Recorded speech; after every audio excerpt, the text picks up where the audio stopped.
katropi ay pupunta ba kami simbahan? Mga katropi, punta ba kami simbahan? Malapit na po.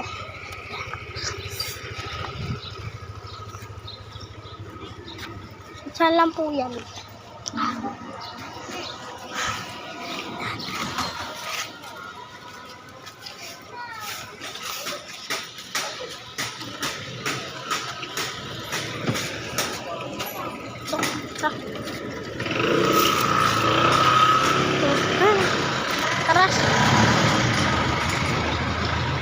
Andito na po kami dahil malapit na daw po ang Kwaresma.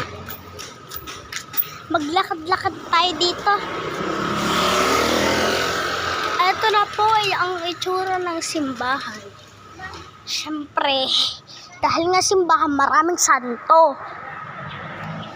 Dito po nakalagap ang pinayuan ang mahal na birhen na... Ay! Ano ba? Ay!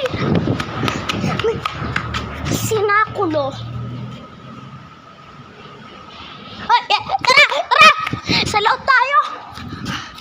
Piloob. Angel. Until year 1896. Isa pa. Ayun po. Tara! Tara! Ito po, ganito po yung tsura ng simbahan. Amen. Siyempre, hindi mawawala ang San Roque. Simbahan po ito ng San Roque. Yan. Saan po? Madami po ditong santo. Kaya, imbitahan nyo ko. Mahal na senyor. Prosesyon sa mahal na araw. Yung pa.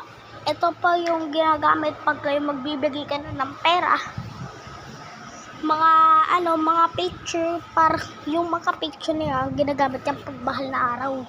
Yung parang yung mga ginawa ni Jesus nung siya'y paparurusahan, pahihirapan.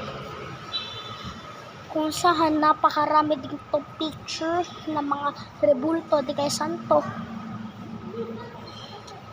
Dati sa San Bartolome, dating San Bartolome, hindi San Bartolome. May paniki raw, sabi ng nanay ko, lola ko. Kaya pumunta po tayo dito sa unahan habang binibidyo ko yung mga rebultong saints. Habang wala pa oras, malapit na po kami. Dito po kami. Yan. Nasa harapan na po namin ang mahal na poong Jesus Nazareno. Dito po sa may harapan ko dito nakatayo daw yung Mama Mary.